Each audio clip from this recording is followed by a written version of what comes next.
According to reports, there is scheduled to be a biological terror attack that happens July 4th, 2025, at some 1,500 locations within the United States, and approximately 280,000 people will be killed or murdered. So, stock up on food, stock up on water, especially stock up, buy a lot of water. Prepare for this. Hopefully, it doesn't happen. If it doesn't happen, you have some food, water, and extra supplies. No big deal. If it does happen, you have supplies, which is helpful. God help us. They are. So first, let's talk about July 4th because Dr. David Martin, who I interviewed a couple of years ago, and he was recently interviewed on Man in America with Seth Holhouse. He is warning about what he believes may be some kind of effort to kill hundreds of thousands of Americans using biological weapons this Friday. So I want to play a part of that video for you. Again, I'm not saying that I agree with this. I don't agree or disagree. It's just data. So let's hear what Dr. David Martin, who is a very sharp man, by the way, let's see what he has to say. They don't believe how toxic this is. If you're still using a plastic or wooden cutting board, you need to hear this. I never post. Yeah, there's to say about this. Check this out. And we sit back in this stunned mullet silence of going, clearly they're not going to do it again. Well, bad news for everybody. Tom Ridge, that's right, the Secretary of Homeland Security, when it was first established under the Bush administration, collaborated with a group of people to come up with a scenario in which they are calling for, and listen carefully to what I'm going to say, the death of 280,000 Americans on July 4th, 2025. In 1 month from today, there is a plan that involves the murder of 280,000 Americans on a single day. So to find out more information, search for this, the National Blueprint for Biodefense. If you want to find it, try using Yandex, YANDX.com. Go to yandex.com and search for the National Blueprint for Biodefense PDF.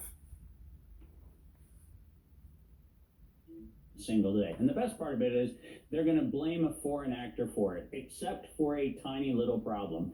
Yeah, if you hop down to page 9 of that National Blueprint for Biodefense, Seth, and highlight the first major paragraph under the U.S. House of Representatives. I'm going to read you some of this. Chair, I call this first hearing of the Joint Inquiry to order. 9 weeks ago, some nation or terrorist group, we still do not know who, attacked the nation's capital and other U.S. cities with biological weapons as we celebrated Independence Day. The infectious agent they used killed at least 280,000 Americans and infected at least 400,000 throughout the country in a single day, in addition to the 200,000 dead and 800,000 sickened animals. These numbers will increase as the disease spreads. Many of our own colleagues and staff here in Congress fell ill and died. Coordinated attacks in allied nations in the days that followed killed tens of thousands more. Let's go ahead, for the sake of everybody on here, make sure that we read it. We were attacked, and we don't know who did the attack, but the infectious agent they used killed 280,000 Americans and infected at least 400,000 throughout the country on a single day, in addition to 200,000 dead and 800,000 sickened animals. Now, if you scroll up for a moment, Seth, and keep going until I tell you to stop. Just keep scrolling. Scroll up, scroll up, scroll up. What you're going to find when you get to this page, oh, there you go. Look at ex officio members. If you look at the ex officio members of this particular committee, there are 2 names that I want to call your attention to. Gerald W. Parker and George Post. Those names are names that people should be familiar with, but they are not. These are veterinary scientists and gain-of-function scientists who have done an enormous amount of work in a variety of pathogens. George Post famously was very much involved in the Arizona contribution to the gain of function research that brought us COVID-19 and all of those kinds of things. And here we have the same actors. In this case, we have the ability to go into their research and find out what kind of pathogen would go after humans and animals on the same day. How do we figure out what that is?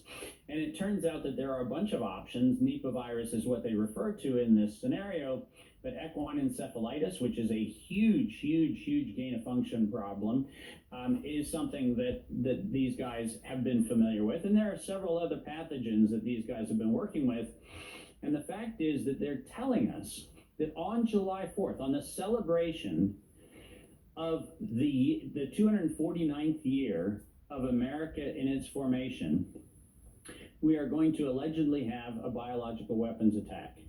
And do you realize, Seth, that not a single person in law enforcement, not a single person in the White House, not Bobby Kennedy at HHS, not a Tulsi Gabbard at the DNI, not a single person is actually taking an action to interdict the actors that I'm talking about. So what can you do? Get your spiritual house in order. Pray, repent, read the Bible, seek God. What else can you do? Buy as much bottled water as possible. Buy as much food as possible, especially high protein foods like tuna and salmon. Buy a lot of can openers. Buy multiple cans of sardines, stuff high protein foods. Buy bags of rice. Buy olive oil. Buy coconut oil. Buy really raw honey. And buy a lot of can openers. And also buy tradable items that you can use or trade or barter in case the economic system collapses. Buy matches, buy candles, toilet paper, chocolate, snack foods, so on and so forth. But especially buy a lot of water and buy a lot of canned foods and a lot of can openers. Hopefully this does not happen. We'll find out July 4th, 2025. God bless you all, and God help us.